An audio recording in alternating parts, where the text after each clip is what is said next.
तो चलिए इस वीडियो में जो भी हमारे स्टूडेंट इस बार 2024 में एग्ज़ाम देने वाले हैं उनके लिए बहुत ही इम्पोर्टेंट वीडियो है, क्योंकि इस वीडियो में हम आप लोग के लिए जो चैप्टर 5 में अवकलन पढ़ना है उसका सारे फार्मूला बताने वाले हैं। और आपको पता है कि आपके एग्ज़ाम में फार्मूला से भी बहुत सारे क्वेश्चन ऑब्जेक्टिव में पूछ लिए जाते हैं। ठीक है, तो चलिए इस वीडियो में सारे फार्मूला हम आप लोग को बताने वाले हैं और लास्ट में सारे फार्मूला पढ़ाने के बाद ये जो आप लोग देख रहे हो ना पेज, इस पेज का हम फ़ोटो खींच करके उसका पीडीएफ में कन्वर्ट करके इस वीडियो के डिस्क्रिप्शन में डाल देंगे। आप जा करके वहाँ से भी इस लिंक के थ्रू पढ़ सकते हो। ठीक है, चलिए स्टार्ट करते हैं। सबसे पहले हम स्टार्ट करेंगे, हेडिंग डालेंगे अवकलन। ठीक है, अवकलन में आपको 20 लगभग 20 फार्मूला है जो कि आपको याद होना बहुत ही ज़रूरी है। यदि आप इस 20 फार्मूला को याद कर ले तो बहुत ही आपको काम आएगा। यदि डायरेक्ट फार्मूला से क्वेश्चन हमेशा आता ही है तो इस बार भी आएगा ही। यदि याद है तो देखते ही आप आंसर बता दोगे तो आपका टाइम बचेगा। तो टाइम बचेगा ना, तो फिर आप लोगों को जो सब्जेक्टिव होता है उसमें आप लोगों को टाइम काम में आएगा। ओके, चलिए तो सबसे पहले हम स्टार्ट करते हैं कुछ मानक फलनों के लिए अवकलज जो होता है, जो अवकलन होता है उनका फार्मूला। उसके बाद हम लोग सीखेंगे बीजगणितीय अवकलजों का कुछ फार्मूला होते हैं। ठीक है, उसके बाद प्रतिलोम त्रिकोणमितीय फलनों का अवकलज होता है। ये तीन तरह का ये जो हमारा फार्मूला है उन सारे फार्मूला को डिस्कस कराने वाले हैं। ठीक है, तो क्या आप लोग रेडी हो? चलो ज़्यादा टाइम बर्बाद नहीं करेंगे। हम सबसे पहले कुछ मानक फलनों के अवकलज पढ़ेंगे। हेडिंग डालेंगे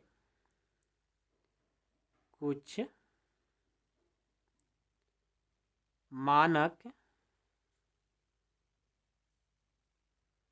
फलनों का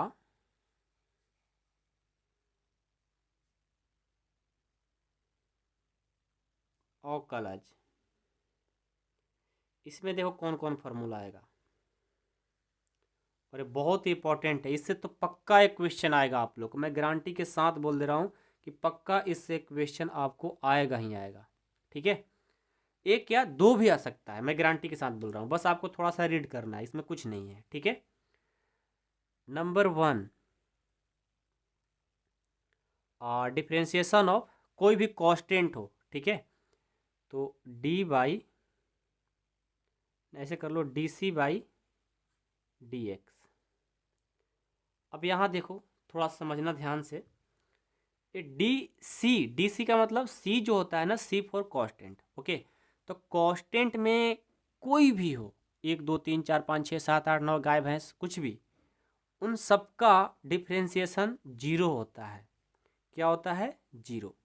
यदि आपसे कोई बोल दे ना कि एक डॉग है, डॉग का डिफ्रेंशिएशन बताइए, तो जीरो बताइएगा, समझिएगा। उसी तरह कोई आदमी का नाम लेकर के बोलता है तो उसका भी डिफ्रेंशिएशन जीरो ही हो जाता है। बिलियन हो चाहे ट्रिलियन हो, सबका हमारा डिफ्रेंशिएशन जीरो ही होता है, क्योंकि वो कांस्टेंट वैल्यू है। तो सारे कांस्टेंट वैल्यू का डिफ्रेंशिएशन जीरो होता है। आप इसे याद रखो, अब बार बार आपको पढ़ने के लिए मौका नहीं मिलेगा। अब मैं लास्ट टाइम आप लोगों को फार्मूला याद करा रहा हूँ। ठीक है, चलिए पहला फार्मूला याद हो गया सबको। चलो इसका दूसरा फार्मूला देखो, बिल्कुल धीरे धीरे चलेंगे, सारे याद कर लेना है यहीं पर। यदि आपसे बोल दिया जाए कि डी एक्स के power N by D X, इसका फार्मूला देखो, लिखने का तरीका बहुत सारे टीचरों का अलग अलग होता है। कोई ऐसे लिखता है कि डी बाई डी एक्स और उसको कोष्ट में एक्स के पावर एन कर देता है। बात एक ही है, ऐसे लिखे या मान लो ऐसे भी लिखा रहे, डी बाई डी एक्स और एक्स के पावर एन, तो दोनों में फ़र्क नहीं है, ऐसे लिखो चाहे ऐसे लिखो, बात एक ही होता है। ठीक है, तो एक्स के पावर एन का जब आपसे डिफ्रेंशिएशन पूछ लिया जाए, अवकलन पूछ लिया जाए, तो उसका फार्मूला होता है, जो पावर रहता है ना पहले लिख लेंगे, उसके बाद जो बेस है उसको अब पावर में से एक घटा देंगे, N X N minus one होता है। याद रहेगा ना, इस पर आपको कोई क्वेश्चन भी पूछ सकता है, एक्स के पावर 2 कर देगा, तो जहाँ एन है ना बस वहाँ पर 2 2 रख देंगे, सॉल्व कर दोगे, आंसर आएगा। पक्का इससे प्रश्न आएगा, मैं गारंटी के साथ बोल रहा हूँ। ठीक है, थर्ड देखो, थर्ड क्या है, डी ई के पावर एक्स, इसको क्या पढ़ेंगे, ई के पावर एक्स का डिफ्रेंसिएशन, ई के पावर एक्स का जो डिफ्रेंसिएशन होता है ऑलवेज ई के पावर एक्स ही होता है।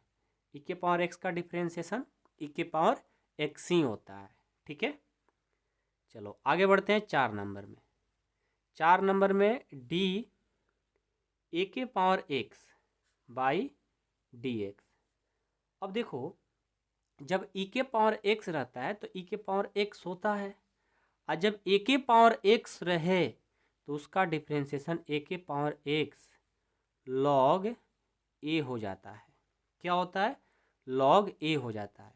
यदि आप एग्ज़ाम में गए हो और वहाँ पर ऑप्शन में ये चीज़ नहीं मिला हो, वहाँ पर आपको यहाँ पर ई छिपाया गया होगा या ई लिखा होगा, तो याद रखिए ए के पावर एक्स इंटू लॉग ए होता है या ए के पावर एक्स लॉग ई ए होता है। बात एक ही है दोनों का मतलब।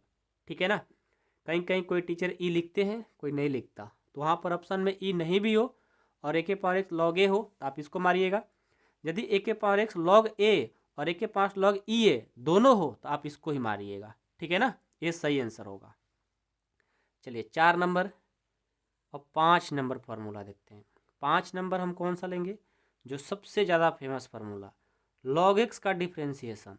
जब आप क्वेश्चन करते हो तो सबसे ज़्यादा इसी फार्मूला का यूज होता है। क्या होता है लॉग एक्स का? 1/x होगा। क्या होगा? 1/x हो जाएगा। ठीक है, चलिए 5 के बाद 6 नंबर। 6 नंबर में, अब 6 नंबर में जब आप आओगे तो आप लोग जो त्रिकोणमिति का पढ़े हो ना फार्मूला, वो भी हमारा मानक फलनों में ही अवकलन आता है। कहने का मतलब है कि यदि आपसे साइन एक्स का डिफ्रेंसिएशन पूछा जाए, मेरे को तो लगता है कि आप सबको याद होगा ही, साइन एक्स का जो डिफ्रेंसिएशन होता है वो होता है कॉस एक्स। साइन एक्स का डिफ्रेंसिएशन कॉस एक्स होता है। साइन एक्स का डिफ्रेंसिएशन कॉस एक्स, याद रहेगा ना, बोलने का नहीं मेरे भाई। डी अब कॉस एक्स, कॉस एक्स का डिफ्रेंसिएशन देखो, कॉस एक्स का जो डिफ्रेंसिएशन होता है ये माइनस साइन एक्स होता है। कॉस एक्स का डिफ्रेंसिएशन माइनस साइन एक्स होता है, याद रहेगा ना, कॉस एक्स का डिफ्रेंसिएशन माइनस साइन एक्स होता है। चलो 8वां देखते हैं। 8वां है कॉस एक्स हो गया ना, कोई दिक्कत नहीं। यहाँ तक सबको ये फार्मूला याद हो जाना चाहिए मेरे भाई। एक बार याद होगा तो फिर भूलना भी नहीं चाहिए। एक बार याद हो गया तो फिर भूलना भी नहीं चाहिए। इस बात को हमेशा याद रखना है। समझ में सबको आ रही है? कोई दिक्कत नहीं। चलो अब हम चलेंगे D tan x by D x. कहने का मतलब इसका क्या हुआ? tan x का डिफ्रेंसिएशन। tan x का जो डिफ्रेंसिएशन होता है वो होता है हमारा सेक स्क्वायर एक्स। क्या होता है? Sec square X. ठीक है, 8वां हो गया। 9वां देखते हैं। 9वां फार्मूला है, यहीं पर कॉट का भी सीख लेते हैं, या आप सेक एक्स का सीख लो या कॉट का ही सीख लो, अच्छा रहेगा। कॉट एक्स का डिफ्रेंसिएशन, कॉट एक्स का जो डिफ्रेंसिएशन होता है ये होता है हमारा minus cosec square x. Minus cosec square x होता है। ठीक है, ये 9 नंबर हो गया। अब 10 नंबर देखते हैं। D sec X by D X. Sec X का डिफ्रेंसिएशन होता है sec X into tan x। Sec X का डिफ्रेंसिएशन होता है sec X into tan x, याद रहेगा ना। चलो 11 number, D cos X by D X. इसका जो फॉर्मूला होता है minus cos X into cot X, ये हमारा फॉर्मूला होता है। तो कुछ मानक फलनों का जो अवकलन है, जो बेसिक डिफ्रेंसिएशन का फॉर्मूला यही होता है, और इनको आपको कैसे भी करके याद करना ही होगा। कैसे भी करके आपको याद करना होगा। ऐसे नहीं कि चलो बाद में याद कर लेंगे, बिल्कुल नहीं, आपको याद करना ही करना होगा मेरे भाई। ठीक है, तो मैं उम्मीद करता हूँ आप लोग को याद हो गया होगा। हाँ, कुछ बच्चे का डाउट आता है कि सर माइनस किस में हो जाता है। तो देखो, जब भी आपको अवकलन का फॉर्मूला पूछा जाए और वो सी से शुरू हो तो उसमें माइनस लगेगा। याद रखिएगा, जो सी से शुरू होगा ना वो माइनस लगेगा। एक ट्रिक है, ट्रिक क्या है, ऐसा ही मतलब याद करने का एक ट्रिक है। जब भी सी से शुरू हो, कोई भी हो त्रिकोणमिति से रिलेटेड अवकलन का फॉर्मूला, यदि वो सी से शुरू है तो उसमें माइनस पक्का आंसर में लगेगा। देख लो, ये भी cos x cot x cos x, minus minus minus. Inverse वाला भी पढ़ोगे, वहाँ भी वही काम करता है, तो इसको याद रखिएगा, ठीक है ना। चलिए, हमने कुछ मानक फलनों का अवकलन पढ़ लिया। अब आते हैं सेकेंड पेज पर, और सबसे पहले हम क्या पढ़ेंगे, कुछ अवकलजों का बीजगणित। अच्छा, ये भी बहुत इंपॉर्टेंट है, अवकलजों का बीजगणित, ठीक है, अवकलजों का बीजगणित। देखो, अवकलजों का बीजगणित में क्या है, इसको समझिए। सबसे पहले हमारा पहला इसमें फॉर्मूला आता है, पहला फॉर्मूला कि dy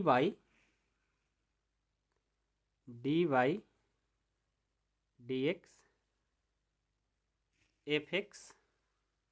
f(x) प्लस रहे चाहे माइनस रहे, ठीक है, और gx और इनटू में dx, इस तरह से रहे, ठीक है ना। अच्छा, dx हमने लिख दिया ना, तो अब यहाँ dx लिखने की जरूरत नहीं है। dy/dx f(x) plus minus gx रहे। जब इस कंडीशन में हमारा कोई भी फंक्शन रहेगा तो उसको क्या करना होगा, अलग अलग करेंगे। कहने का मतलब है कि एक बार f(x) में अलग dy/dx लगाएंगे, f(x) में एक बार अलग, और बीच में प्लस रहेगा तो प्लस लिखेंगे, माइनस रहेगा तो माइनस ही लिखेंगे, और एक बार gx में dy/dx लगा देंगे। ये जब हम पढ़ाते हैं शुरू में इंटीग्रेशन, उसी टाइम आपको बेसिक में बताते हैं, लेकिन कभी कभी आप लोग को ऑप्शन में ऑब्जेक्टिव में पूछ लिया जाता है ऐसा, ठीक है। तो आप लोग इसको याद रखिएगा, जब प्लस हो तो उसको अलग अलग ही करेंगे, जब माइनस हो तो अलग अलग ही करेंगे, ठीक है। डी f(x) में लगाएंगे, एक बार gx में लगाएंगे। समझ में आ गया। तो जोड़ और घटाव दोनों के लिए हो गया। अब हम सीखेंगे गुना वाला, कि गुना वाला क्या काम करता है, ठीक है। dy/dx f(x) इंटू gx, यदि ये रहे गुना में, तब इसको कैसे हल करेंगे। तो इसको हल करने के लिए पहले जो f(x) होता है इसको हम u और इसको v मान लेते हैं। तो एक बार u को बाहर करेंगे, u क्या है, f(x) हमने बाहर कर लिया, तो v में क्या लगा देंगे, d, यानी dgx/dx हो जाएगा। अब गुना में है ना, तो यहाँ पर प्लस होता है, याद रखिएगा। अब एक बार v को बाहर करेंगे और u को अंदर कर देंगे, d लगा देंगे f(x)/dx, ये हो जाता है। जब गुना में रहे तो उसको अलग अलग तो करेंगे, बीच में प्लस भी होता है। एक बार u को बाहर करेंगे तो v को अवकलन, फिर प्लस हो जाता है। एक बार v को बाहर तो u को अंदर, यानी u का अवकलन कर देंगे, ठीक है। याद रहेगा ना, बहुत ही इंपॉर्टेंट है फॉर्मूला।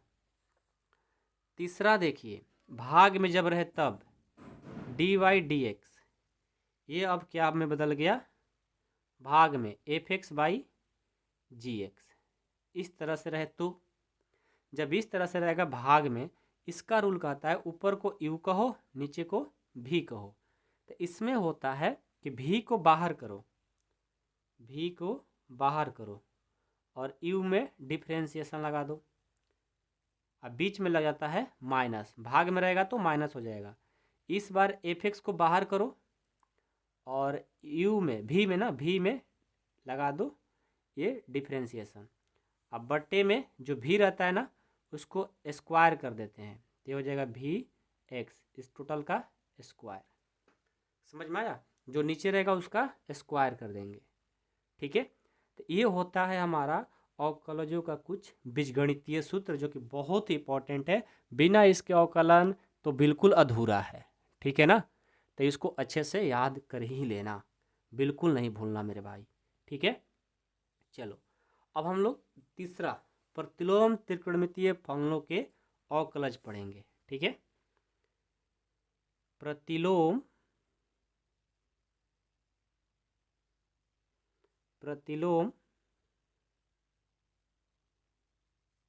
त्रिकोणमितीय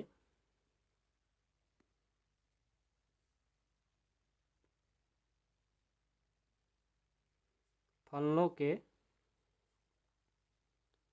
अवकलज।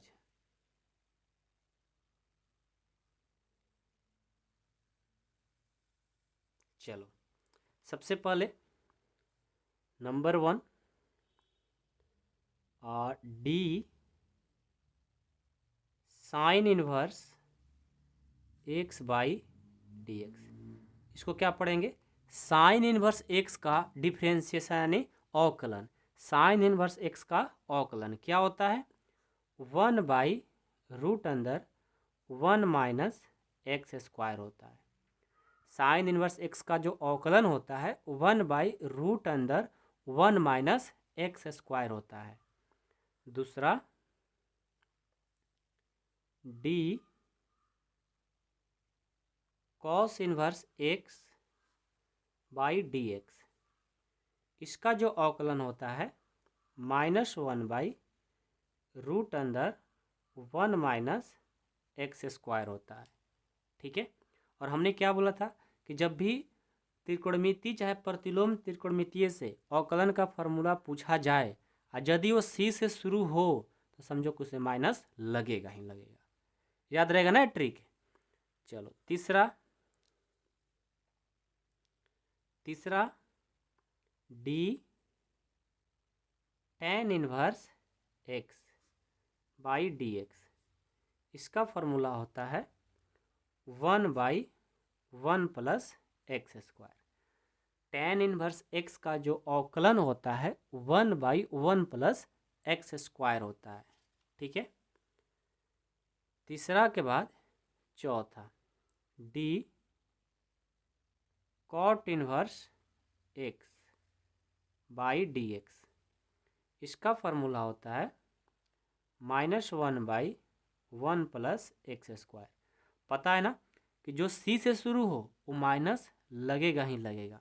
तो कॉट इनवर्स एक्स का जो फॉर्मूला निकला -1/1 प्लस एक्स स्क्वायर। पांचवा देखो डी सेक इनवर्स एक्स यानी सेक इनवर्स एक्स का अवकलन क्या होता है? इसका फॉर्मूला होता है 1/x√(x² - 1। कहीं कहीं यहाँ पर मापांक भी लिखा रहता है, तो मापांक का मतलब होता है ऑलवेज पॉजिटिव। तो ऐसे भी लिखोगे चाहे मापांक लिखोगे, वो प्लस में है तो कोई दिक्कत नहीं है। तो सेक इनवर्स एक्स का फॉर्मूला हुआ 1/x√(x² - 1। 6 number D cosec inverse X by D X. इसका फॉर्मूला होता है सी से स्टार्ट है ना तो माइनस लगेगा ही लगेगा, x√(x² - 1 होता है। तो ये हमारा प्रतिलोम त्रिकोणमितीय फलनों का कुछ अवकलजीय सूत्र था, अवकलनीय सूत्र था। ठीक है, जो कि कंप्लीट होता है। यदि आपको इतना भी सारे फार्मूला याद कर लेते हो तो आप आराम से कोई भी मतलब 2 तो पक्का आएगा इससे। मतलब जितना हमने अभी फार्मूला पढ़ाया ना, मैं गारंटी के साथ बोल सकता हूँ कि 2 क्वेश्चन आपको आएगा ही आएगा इससे ऑब्जेक्टिव के लिए। ठीक है, तो चलो मैंने पढ़ा दिया, आप लोग का डिमांड था।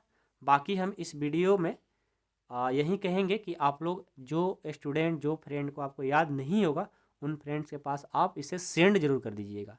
शेयर करिए वीडियो को ताकि उनके पास पहुंच सके, या कहीं कहीं ग्रुप होगा उस ग्रुप में डाल दीजिएगा इस वीडियो को। ठीक है ना, ताकि जो बच्चे नहीं याद किए हैं उनका याद हो जाए, जो याद किए हैं एक बार रिवीजन हो जाए। ठीक है, ये कितना इंपॉर्टेंट है क्या ही बताएं इसके बारे में हम। ठीक है, चलिए तो इसका हम क्या करते हैं ना, इस जो हमने अभी पढ़ाया है इसका मैं फ़ोटो खींच करके एक PDF बना लेता हूँ और इस PDF को इस वीडियो के डिस्क्रिप्शन में डाल दे रहा हूँ। जाइए डिस्क्रिप्शन में इसका PDF का लिंक है, उसको ओपन करके आप वहाँ से भी पढ़ सकते हो। ठीक है, थैंक यू सो मच।